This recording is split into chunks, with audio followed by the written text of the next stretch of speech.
You see here the topics that will be on your plate on Monday. It's clearly not possible for me in one exam to cover all these topics, so I have to make a choice Monday.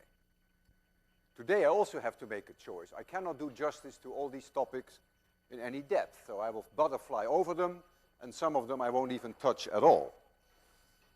However, what is not covered today may well be on the exam. You will get loads of equations. Almost every equation that I could think of will be on your exam. There's also special tutoring this weekend. You can check that on the web, Saturday and Sunday. Let's start with a completely inelastic collision. Completely inelastic collision.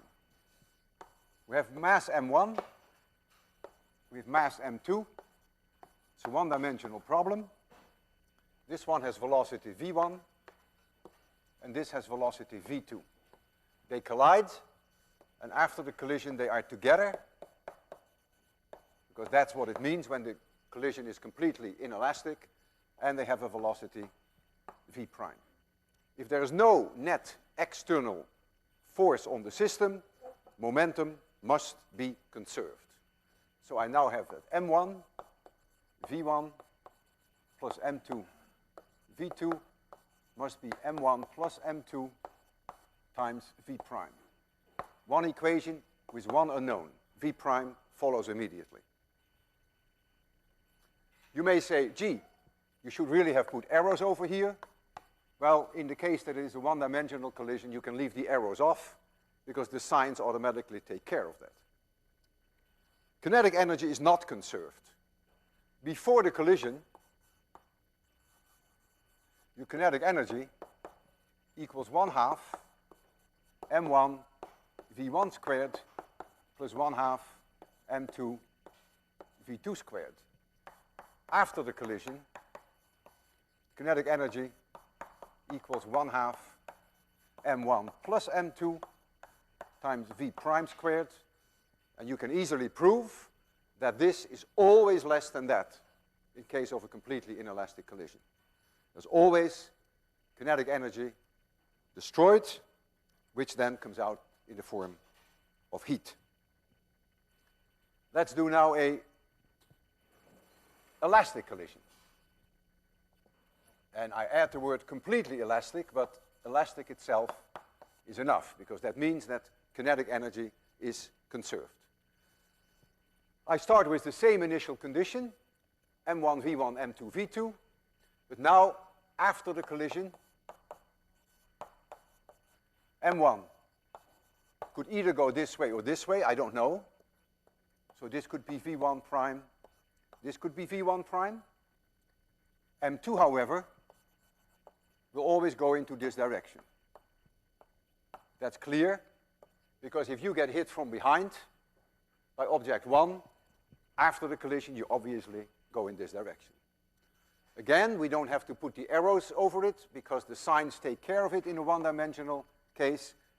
This will be plus then, that it could be, you could adopt that as your convention, and if it goes in this direction, that will be negative. So if you find for v1 prime minus something, it means it's bounced back. So now we can apply the conservation of momentum if there is no external force on the system. Internal forces is fine. All right, so now we have m1 v1 plus m2 v2 equals m1 v1 prime plus m2 v2 prime, conservation of momentum. Now we get the conservation of kinetic energy, because we know it's an elastic collision. 1/2 m1 v1 squared, 1/2 m2 v2 squared. That's before the collision. After the collision, 1/2 m1 v1 prime squared plus 1/2 m2 v2 prime squared. Two equations with two unknowns, and in principle you can solve for v1 prime and for v2 prime, except that it could be time consuming. And so on exams, what is normally done when you get a problem like that, normally you get a problem whereby either M1 is made M2, or M1 is much, much larger than M2, or M1 is much, much smaller than M2. Like banging a basketball onto a ping pong ball or a ping pong ball onto a basketball. I will do a very simple example whereby I will take now for you M1 equals M2, and I will call that M, and I will even simplify the problem by making V2 0. So the second object is standing still.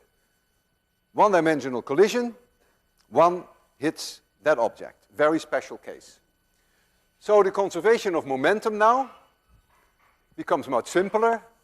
M times V1, there is no V2, equals M V1 prime plus M V2 prime.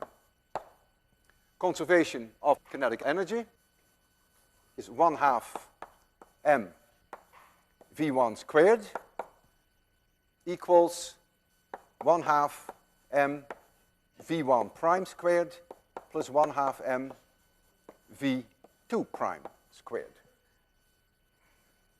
Notice that now I lose my m's, which is very convenient.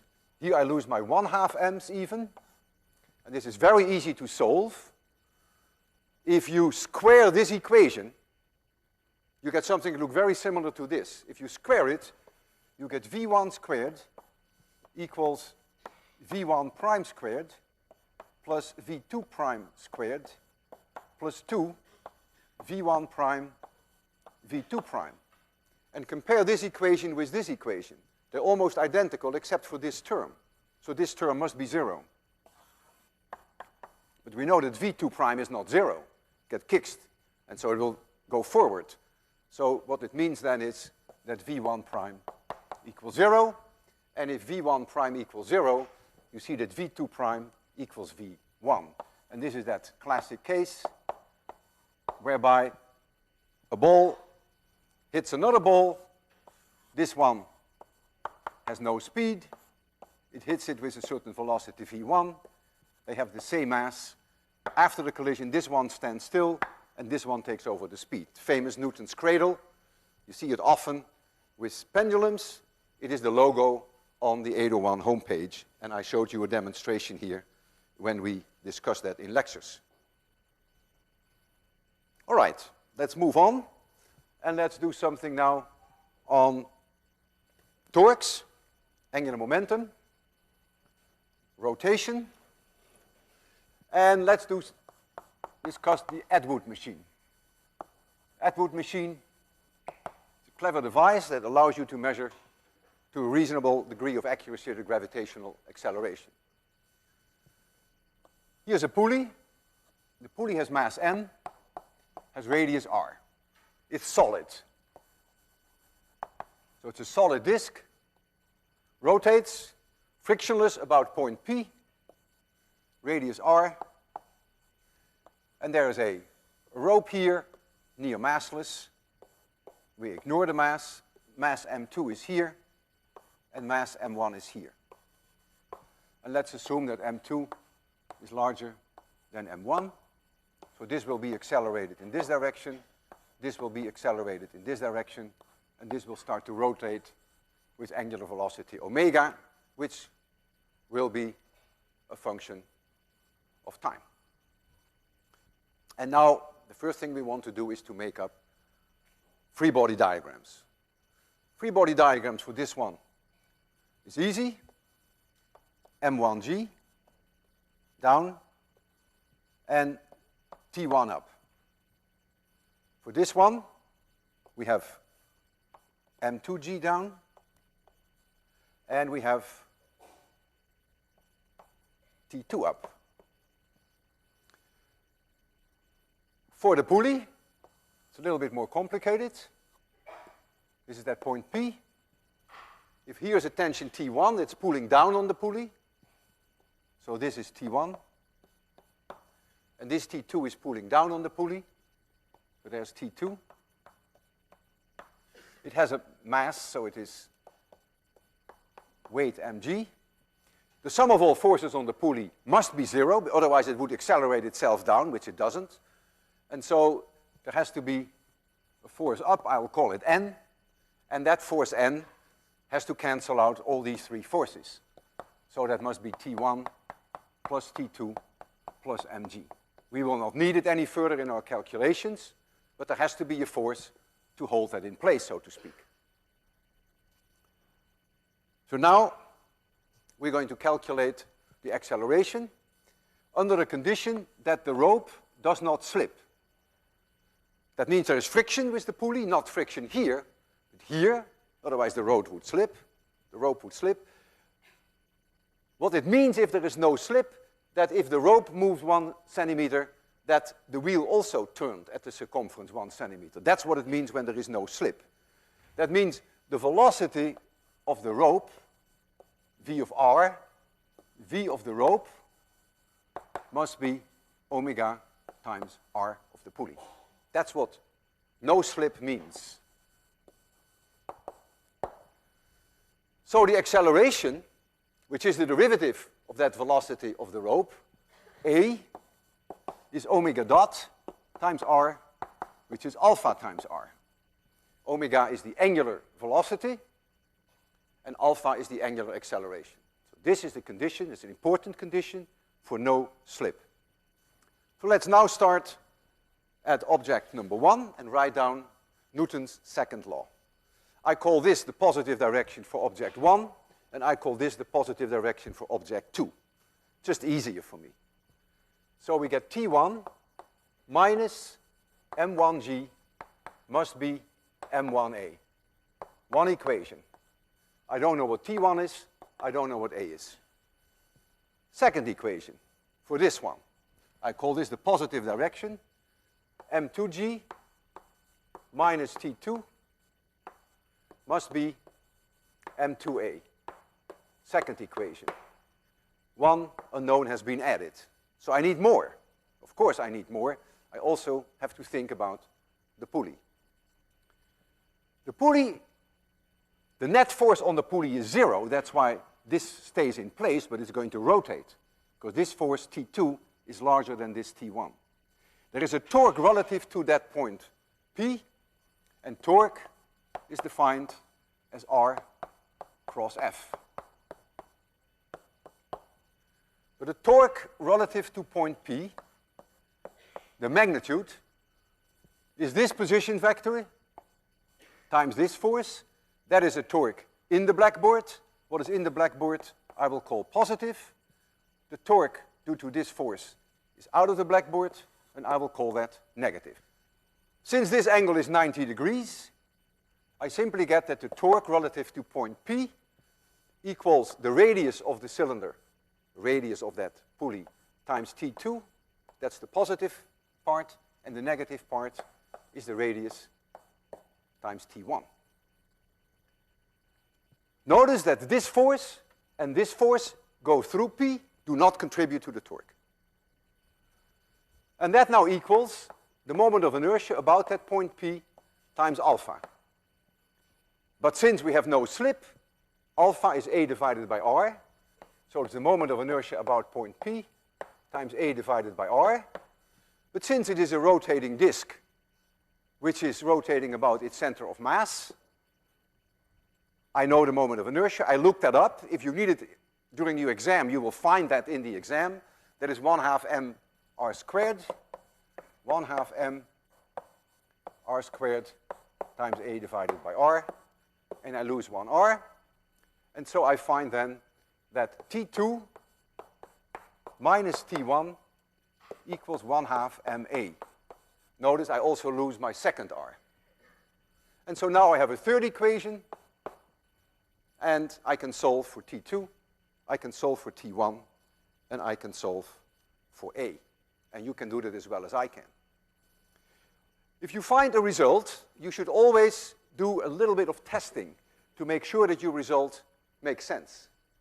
And what you should do is you should say, you should make sure that M2g is larger than T2. That's a must, otherwise it's not being accelerated down. You should also check that T1 comes out larger than M1g. That's also a must. And you should also check that T2 be larger than T1 Otherwise, the pulley wouldn't rotate in clockwise direction. It would also be useful, which is a trivial check, to stick in your results m1 equals m2. That should give you that the acceleration should be 0, and it should give you that t1 equals t2. Those are obvious things, and that can be done very simple. That takes you no more than 10 seconds. And if it's any one of these is not met, then somewhere you slipped up. And it gives you an opportunity to go over the problem again. All right, let's now do another problem. Simple harmonic oscillation of a physical pendulum. I have here a rod, mass m, length L, rotating here about an axis perpendicular to the blackboard without friction. Here is the center of the rod, and let this angle be theta. There is a torque relative to point P. There is also a force that goes through point P. I'm not even interested in that force. I know there is here mg. Since I'm going to take the torque relative to point P, I don't worry about the force. But there has to be a force through point P. Otherwise, this ruler would be accelerated down with acceleration g, if this is the only force there were. But we know that's not the case. It's going to swing. So there has to be a force to P. I don't want to know what it is, but there has to be one. So the torque relative to point P, the magnitude, is the position vector, r of P, from here to here, crossed with this force. And so that makes it 1/2 L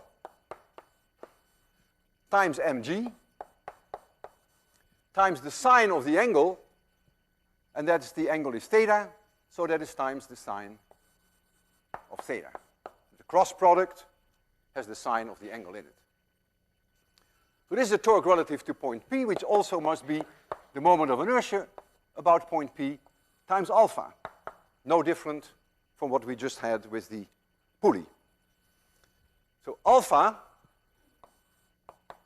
equals omega dot is also theta double dot. This omega is the angular velocity. It's d theta dt, and the derivative gives me the angular acceleration.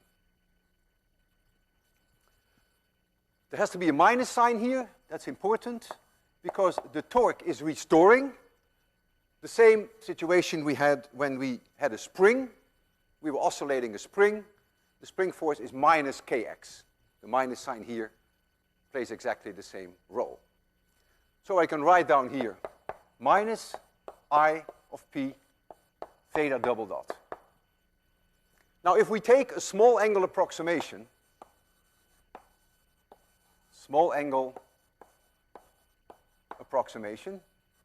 then the sine of theta is approximately theta if theta is in radians.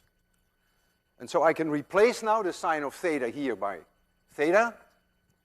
And so now I find if I bring this to the other side, I get theta double dot plus 1/2 L m g divided by the moment of inertia about point P times theta equals 0. Needless to say that I'm happy like a clam at high tide because I see here an equation which clearly tells me that we have a simple harmonic oscillation. Theta double dot plus a constant times theta is 0. And so we must get as a solution that theta must be some maximum angle times the cosine of omega t plus or minus phi. This omega has nothing to do with that omega. This is the angular frequency. This is related to the period t of the oscillation, which is 2 pi divided by omega. This is a constant. This omega is not a constant. It is unfortunate in physics that we use the same symbol. The angular velocity is 0 when the object stands still, is a maximum when the object is here. That omega is always the same. It's related to how long it takes to make one oscillation. Both are called omega. Both are radians per second. Couldn't be more confusing. All right, if we find I of p, then we can solve for the frequency, angular frequency, and we can solve for the period. So let's calculate the moment of inertia about point P. In order to do that, we have to apply the parallel axis theorem, because you will probably be given the moment of inertia for rotation about the axis through the center of mass, parallel to this axis, and then you will have to add the mass times the distance between these two axes squared to apply the parallel axis theorem. So this is the moment of inertia about the center of mass plus m times the distance squared, and the distance between these two axes is 1/2 L. So this is 1/4 L squared. I look up in a table what the moment of inertia is for rotation of a rod about its center. Perpendicular rod is perpendicular to the axis, and that is 1/12 mL squared plus 1/4 mL squared gives me 1/3 mL squared. So I know now what I of p is, and so now I can solve for the value for omega, the angular frequency. I'll do that here so that we keep everything on one blackboard. So this term here, which is omega squared equals 1/2 L m g divided by 1/3 m L squared. I lose 1 L, I lose 1 m, very common, always lose your m's in gravity. And so this is 3/2 g divided by L. And so the period of one oscillation is 2 pi divided by omega. Omega is the square root of this, so that becomes the square root of 2/3 L over g. And that is the period of the oscillation of this ruler. We worked on something similar in lectures, and we even measured the period, and we found very, very good agreement with the theoretical prediction. You could ask now, what is the kinetic energy of rotation of this rod, which changes with time? Kinetic energy of rotation is 1/2 I omega squared. Remember, the linear kinetic energy is 1/2 mv squared. The m becomes I when you go to rotation, and v becomes omega. So the kinetic energy of rotation equals 1/2 I omega squared. You'll find this equation on your exam. This is I about that point P. You know what theta is as a function of time? So omega equals d theta dt. So you can find what omega is. You know what I of p is. We just calculated it. And so you know what the kinetic energy of rotation is at any moment in time. It will change. It will be 0 when this comes to a halt, and it will be a maximum when it is here. It's a continuous conversion from gravitational potential energy, which is a maximum here, to kinetic energy, which is a maximum here. And so this will obviously change with time, the kinetic energy of rotation. I thought problem 8.1 was a nice example of how to apply Kepler's laws, Newton's laws of gravity, in the case that we have an elliptical orbit. Here we have a planet, mass m, radius r. It's not rotating and it has no atmosphere. Grant you, a little bit artificial.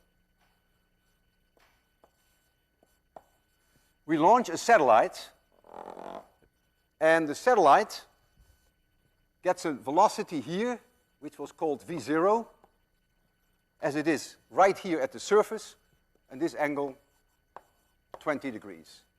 And we were told that the point farthest away was 5 planet radii away.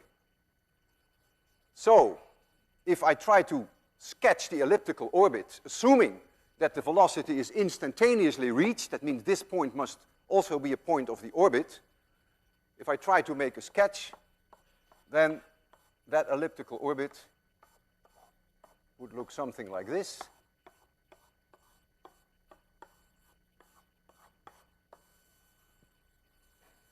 Something like this. And then this distance is 5r. I call this point A. That's the point that is farthest away from the center. It's clear that the satellite will crash back onto the planet. But that's no concern to us.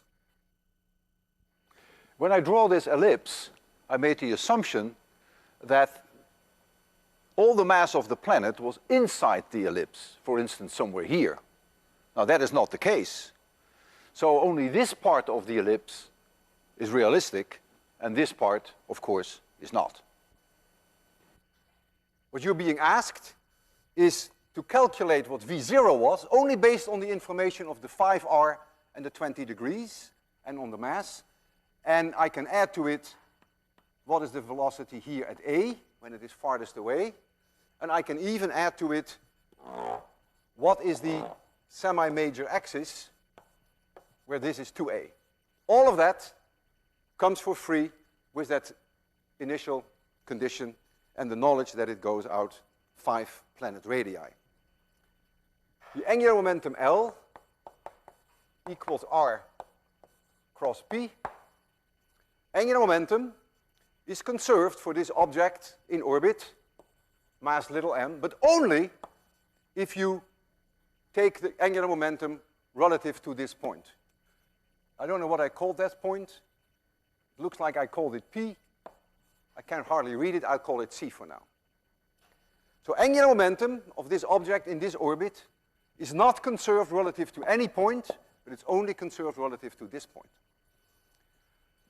So the angular momentum relative to point C at this moment in time is the position vector, which is capital R, times the velocity, but I have to multiply it by the sine of 20 degrees.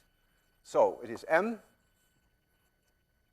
it is mv, right? So we get a v0 here, we get a capital R here, and we get the sine of 20 degrees. R times, indeed. That must also be the angular momentum right here. The fact that the angular momentum is in the blackboard is no concern to me. I just want to know the magnitudes. When the object is here, the angular momentum is the position vector, which has length 5r. The velocity is v of a, but the angle is now 90 degrees, so the sine of the angle is 1. So I get m times va times 5r. I lose my little m, and I have one equation with 2 unknowns. I don't know what v0 is, and I don't know what v of a is. I need another equation.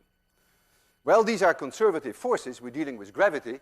So mechanical energy must be conserved, or what we used to say the total energy of the system is conserved. The total energy of the system is kinetic energy plus potential energy. Must be conserved, must be the same here as it is there. What is the total energy here?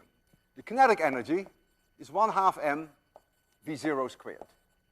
What is the potential energy here? It is minus m mg divided by its distance to the center, which is capital R. That is the total energy right here. The total energy here could not have changed, must therefore be 1/2 m va squared minus m mg, but now the distance equals 5r. Apart from the fact that I lose my little m, notice I have a second equation. I didn't add any unknowns, so I have 2 equations with 2 unknowns, v0 and v of a. And you can solve for that. You can find both. Interestingly enough, you can also find the semi-major axis, because the total energy of the system is also minus m mg divided by 2a.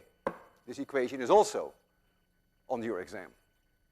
And so if you know V0 or you know VA, then you can, the M cancels, then you can also calculate the semi-major axis.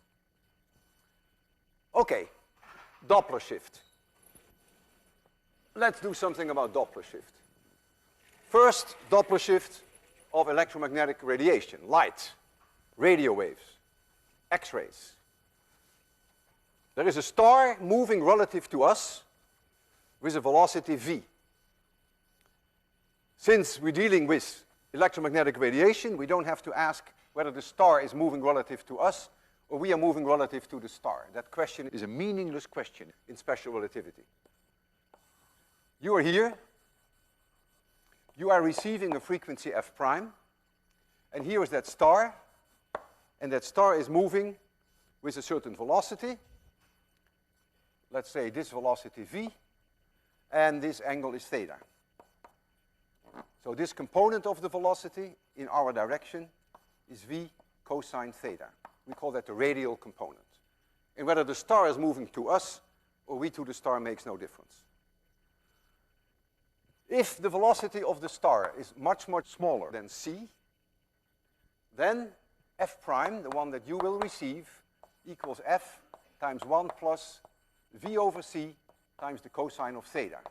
This equation is on your exam. C is 3 times 10 to the 5th kilometers per second. If cosine theta is positive, the object is approaching, and you observe a higher frequency. Cosine theta is negative, the object is going away, the radial component is away from us, and the frequency is lower. In optical astronomy, we cannot measure frequencies, we can only measure wavelength. And the connection between wavelength and frequency, lambda, equals the speed of light divided by the frequency. So we can substitute in that equation f equals c divided by lambda, and f prime equals c divided by lambda prime. When we do that, and we also make use of this approximation, that 1 divided by 1 plus x is approximately 1 minus x, as long as x is much, much smaller than 1. This is the first order term in the Taylor expansion. Then you can find that now lambda prime becomes lambda times 1 minus, becomes a minus sign, the plus changes to a minus sign, for that reason, times v divided by c times cosine theta. Notice that here you have that radial velocity, and you have that here. If lambda prime is larger than lambda, the object is going away from us. We call that redshift. The object is receding. If lambda prime is less than wavelength, less than lambda, we call that blue shift. Because the wavelengths become shorter in this time, moves towards the blue end of the spectrum. Here it becomes larger, shifts to the red part of the spectrum. The blue shift means the object is approaching you. During the lecture that we discussed this, we took an example where lambda prime over lambda was 1.00333. If you substitute that in this equation, you'll find that v cosine theta equals minus 100 kilometers per second. So what it means, all you know is the radial velocity. You never get any information about the angle, that the radial velocity is 100 kilometers per second away from us. Or we are moving 100 kilometers per second away from the star.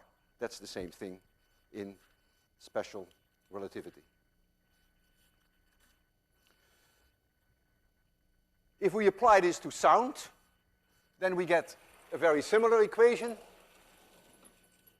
Suppose you sit still in 26100 and I move a sound source to you, but you don't move, then you get a similar equation that f prime, that's the frequency that you will hear, equals f times 1 plus v over v sound times the cosine of theta. And the sound speed is about 340 meters per second at room temperature. In other words, if I twirl something around in a circle, and you are in the plane of that circle, you are here, that when the object comes to you, you hear a maximum frequency, f prime is larger than f.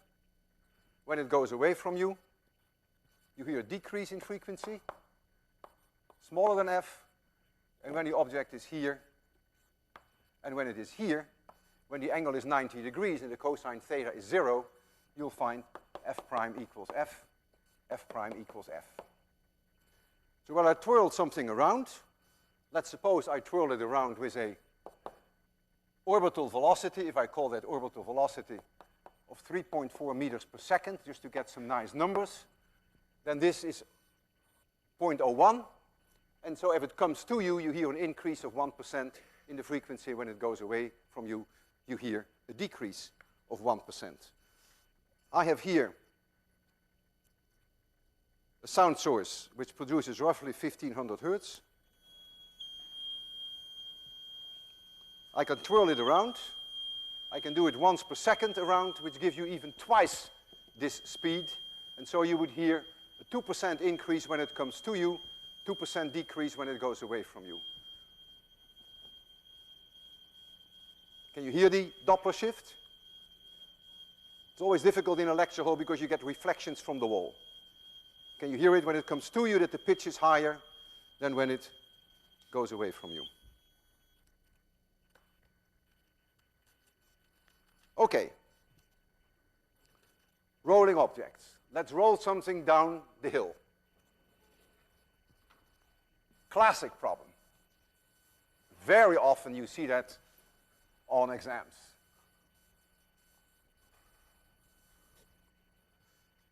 We take a ball and we roll it down an incline. This is the incline, and the angle is beta. Here is the ball. It's a sphere. It's a solid sphere. It has mass m, has radius r, and it is solid. This is the center of that ball. I call this point P. I put all the forces on that I can think of. There is mg here. At this point P, a normal force from the surface, and there is friction. This is the frictional force. The sum of Ff and the normal force is what we call the contact force. That is the force with which the incline pushes back onto the ball. But we normally decompose that in a direction along the slope and perpendicular to the slope. So these are the only three forces that this object is experiencing. And I can ask you now, what is A, the acceleration at which it goes down the slope? And I can ask you, what is the frictional force? I will ask you that under the conditions of pure roll. What does pure roll mean?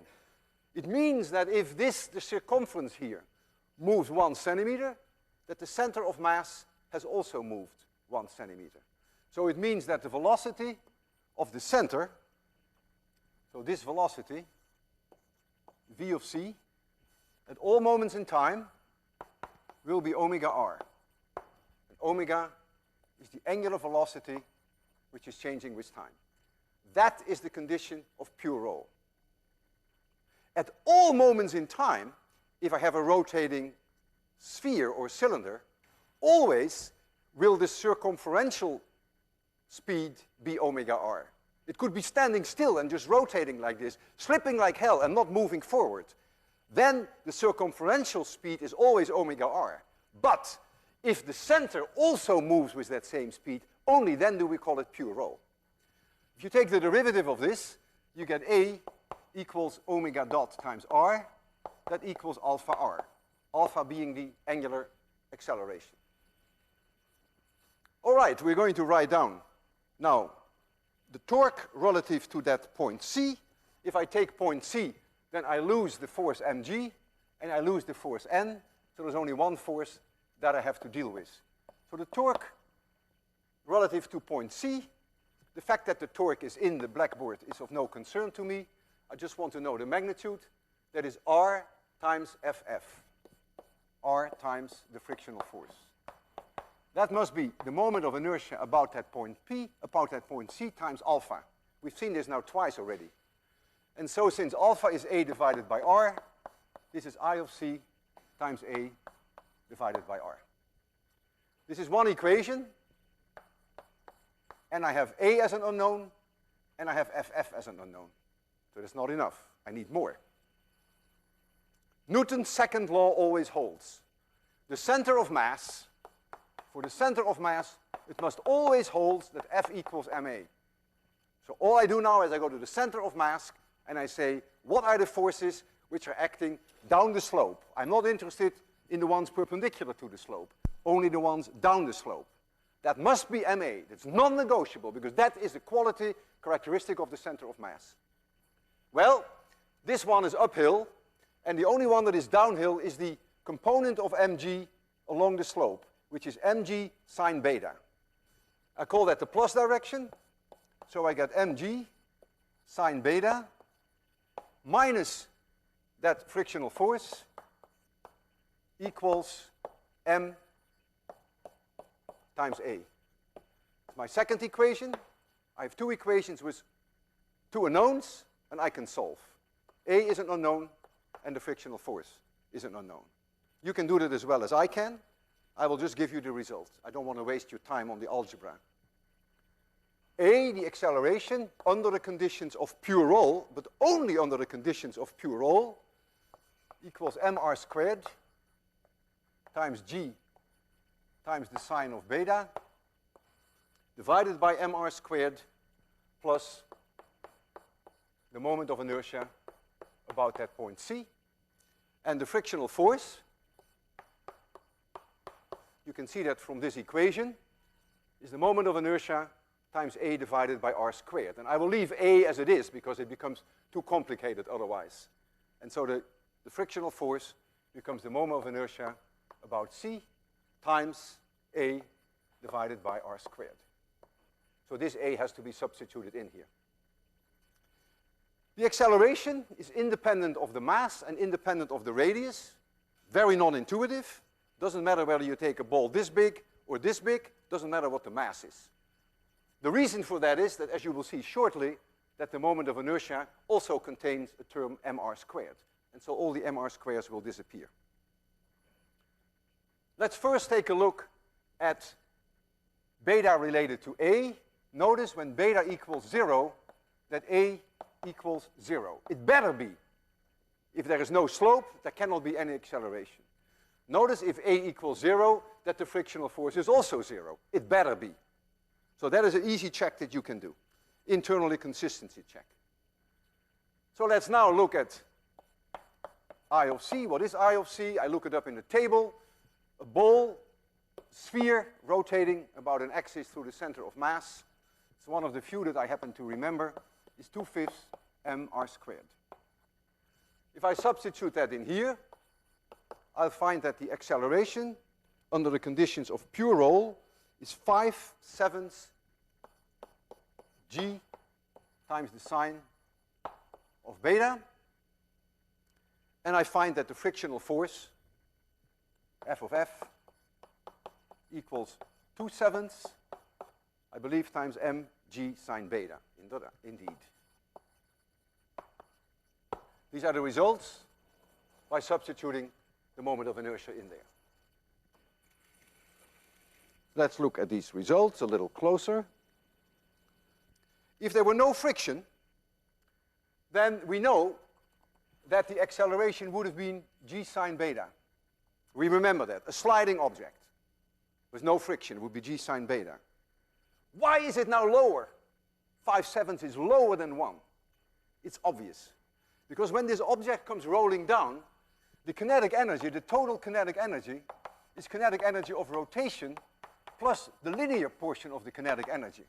The forward motion due to this 1/2 mv squared.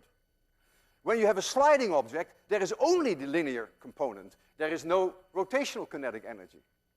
So now, the linear kinetic energy must be lower because some gravitational potential energy goes into rotational kinetic energy. And so it must go slower, and so the acceleration must be less. It's completely intuitive that it is less than g sine beta.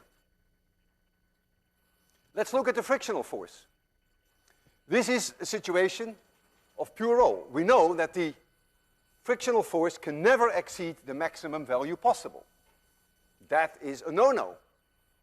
If the frictional force becomes the maximum one, it would start to slip. There would no longer be pure roll. In other words, there is a necessary condition that the frictional force, which is 2/7 mg sine beta, must be less than the maximum frictional force. But the maximum frictional force is mu s, static friction coefficients, times this value n. And this value n is mg cosine theta, beta. And so this is mu s times mg cosine beta. I lose my mg, no surprise. And so a necessary condition is that the static friction coefficient must be larger than 2/7 times the tangent of alpha in order to have pure roll. Not alpha. I don't know what is wrong with me. Beta. And this, of course, is pleasing in a way. Because what this is telling you, and we all know that by our instinct, you feel that in your stomach, that if you make the angle too large, if you tilt that, there's no way that you're going to get pure roll. It will start rolling, of course, but it also starts slipping. For instance, if you freeze the friction coefficient and you say the friction coefficient is 0.2, then it means that beta, the angle beta, must be less than 35 degrees. That's just an example. So that's intuitively pleasing. Remember that during one of the lectures we calculated the period of oscillation of an object that was sliding on an air track without friction. And it was a curve of a circle. Had a huge radius. It was hundreds of meters. And we had a sliding object here, and that was sliding without friction. And we derived that the period was 2 pi times the square root of r divided by g. As if this were a pendulum with length r, and that's in fact what it is. We did that with the air track, and the results were fantastically in agreement with our prediction. An unbelievable accuracy. And then we did it with a smaller radius, with a ball, a rolling ball. This one. The radius of that curvature was 85 centimeters. And we predicted a period of 1.85 seconds. This equation. And we measured it. And what did we find? Way higher. We observed something like, I think, 2.3 seconds. And I asked you at the end of the lecture, why? And some of you said, well, the radius is smaller. That was no reason. Because the angle, the displacement angle, was still very small. This maximum angle, theta maximum, was so small that that could never explain why the period was so much larger. But now you know. Because when this object rolls down, the kinetic energy is partially in the linear term and partially in rotation. Partially in the linear term and partially in rotation. If it is sliding, it is all in the linear term. So it clearly goes faster. Now it has to share with the rotation. And so that's the reason why we found a higher period. And that's precisely the situation that you have here. I want to repeat that this is what you have on your plate on Monday. There is no way that I can cover all of that during one exam. Please hold it. We have 1 minute left. There's no way I can cover all of that during one exam. I'll have to make a choice. I will pick only a few. Neither could I cover today at any depth all these topics. The ones that I did not cover doesn't mean at all that you will not see them on the exam. There's a special tutoring schedule this weekend that you can make use of, and I believe that this lecture will be on Pivot tomorrow morning. I wish you luck, and I see you Monday.